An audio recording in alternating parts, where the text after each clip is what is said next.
Welcome back to the Peggy Smedley Show, the podcasting voice of IoT and digital transformation. Hello, listeners and viewers. Welcome back to the Peggy Smedley Show. I'm coming to you live from CES 2020, and right now I am joined with Victor Ariel. He is the CEO and founder of Sure Universal. Victor, welcome to the show. Thank you, Peggy. Thank you for having us on. So now I see you have a demo for us, so I'm pretty excited for you to start with that. So why don't you, and I know you've got some help here, who's going to help you do the demo a little bit, but why don't you tell us a little bit about what you have here, because I'm pretty excited for you to tell us what's going on. Right. So we developed a complete platform for Internet of Things and smart home that works out of the box, as you can see. And the key to our solution is that we can integrate between different devices and different manufacturers. We love open connectivity, right? Right. We're making that easier, right? That's what right. we're talking about. Right. So what we have here, everything is from different manufacturers. So we are agnostic as far as the radio protocol in each one of the devices. We can use Zigbee, Z-Wave, Bluetooth, Wi-Fi. We can also work with any manufacturer, as I mentioned. So it's all open. And it's a complete turnkey solution for your home. Basically, any function you need in your home, including voice control, can be implemented. We did integration with Google, Amazon, and any other protocol. We're now working on integration with Apple. So basically we can integrate and bridge between different manufacturers, different technologies for radio, and different businesses, different services. So really when you talk about this, you're working right now, as I understand, with the Open Connectivity Foundation. Talk to me about how that's happening, because as I know, the biggest frustration the average homeowner has is they buy one product they really like, whether it's lighting, whether it's some specific thing, a garage door opener, and that ease of use to try to use a hub or having to try to make it work, it is not. And that's what you're trying to talk about, because one thing's on, is on Zigbee and the other one's on Wi-Fi, and they can't make it happen very easily. And that's what you're saying, because Bluetooth or whatever, you're saying right now you found a way to say we've eliminated the frustration the average homeowner is going to have here. Right, and I have a very specific reason, and I'm biased. I love to hear that. No, not objective. I started the company when my wife trying to control a few things in my living room, including... Or just your living room, or you? What were you trying to say? Both, or what we've got here? Both. I got you, all right. Couldn't figure out how to turn things on. And at some point told me, well, if you're so smart, do something about it. See? Well, see, right. She was trying to hold your feet to the fire there. That's right. And, I took the challenge. That was 7 years ago. And we're working very hard now to make her dream come true. Comes out that that's a major frustration point for many homeowners. You buy a smart light bulb, you plug it in, takes you 20 minutes to figure out how to turn it on. So now when you showed your wife that you did this, what's the first thing she said to you? Honey, I love this, or I can't believe you accomplished this task? Well, I'll be frank with you. It's still not 100% there, but it's much better than what it used to be before. What's the biggest hurdle you found so far in trying to make it work? Well, getting all the manufacturers to work together and agree on a common standard. Number one, user experience. Some of the smart appliances are smart, but they're designed by engineers who are good at making ovens. Like we bought induction stove, but the user interface was so difficult we had to get rid of it. Okay. Right.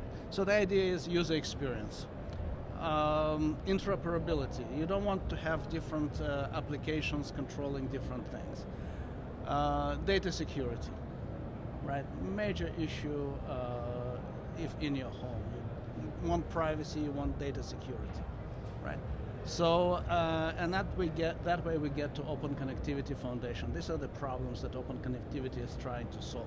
So with the Open Connectivity Foundation, you want to get all the members to say, look, you can develop on something you have, but listen, if we all agree to a common data standard, we can all do something easy or simply and make consumers' lives happier. And in the end, consumers are going to buy more. Is that the ultimate goal that you want to get these manufacturers to kind of understand? Correct. This is precisely right. We're trying to get different vendors of consumer products to apply the same standard, and we are preparing a complete solution for them so they don't have to do much work while doing that. So that's the key for the appliance vendors. They don't want to spend a lot of time developing something and then discover it doesn't work. We want to bring to them something that works out of the box and that is easy for them to implement, and it's standard compliant. So for example, in OCF, you have both Samsung, LG, and Haier. They're competing in the open market. However, they came together. They realized that in order to have consumer adoption of the Internet of Things, you need to have a solution that is answering consumer demand, consumer requirements. Is this a first you now are on 2.0, version 2.0, right? Right. And what's different, so I guess from the first version to 2.0 now? Is it members, or what are you offering differently from a technology standpoint? Right, so membership is pretty steady. Around 500 companies joined OCF. However, in the version 1.0, we were working on the local control, basically controlling the devices in your home locally. In 2.0, we went to a wide area network to the cloud, and that's a major breakthrough. Came out that a lot of manufacturers would like to connect us to cloud using a universal cloud interface. And that's what is in version 2.0, and tremendous enthusiasm for that technology. We had a press release and launch of 2.0 2 days ago.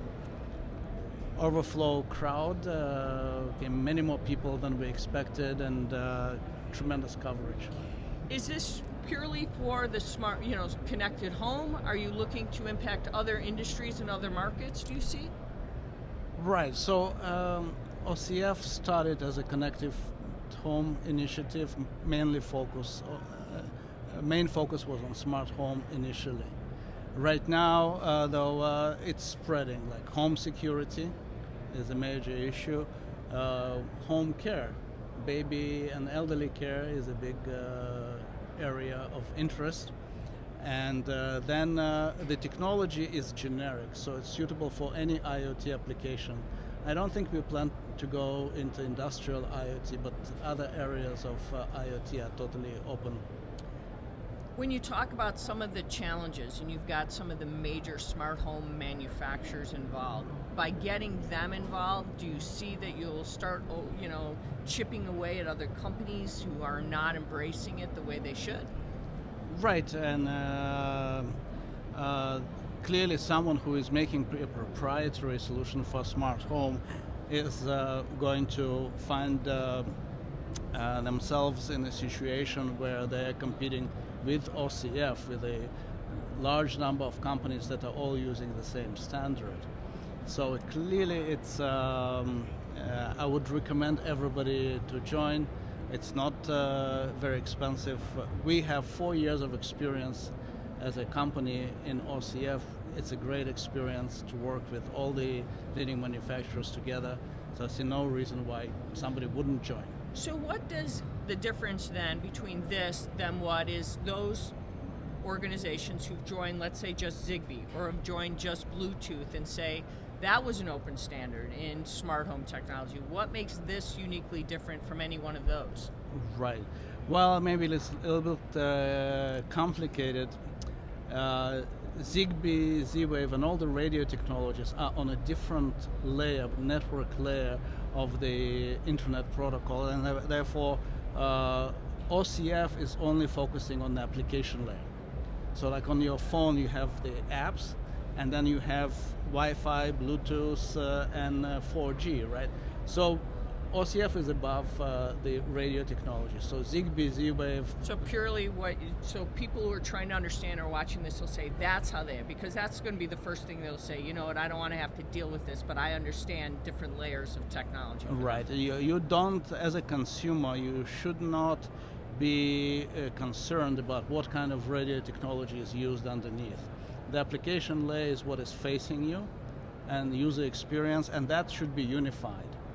Is there some kind of seal or something on this so a consumer will know, look, if I'm buying this technology, it says it's, that says it's an OCF approved type product or something, so that they know when they go and they don't have to worry about, is this going to communicate with that? Right, this is right. So at OCF we have three different components that we contribute to as a part of the standard. One is the standard itself, specifications. Another one is certification, so it's going to be OCF certified. And the third one is open source. So the standard is based on open source implementation, and it will make it much easier for the companies to adopt it. And of course, it's much more secure. Well, we always say is if the consumers encourage the manufacturers, that's what drives the manufacturers to want to join OCF. So that's it. All right, well, Victor, I appreciate you joining us today. So Victor, Ariel, CEO and co-founder of Shure Universal, thank you so much for joining us. I appreciate it. All right, well, that's all the time we have for this segment. We want you to stick around. We've got more to come right here on the Peggy Smedley Show, coming to you live from CES 2020. And if you want to check us out or want to tweet at us at ConnectedWMag. Remember, as always, the Peggy Smedley Show, the podcasting voice of IoT and digital transformation. And remember, with great technology comes great responsibility. We'll be right back after this short break.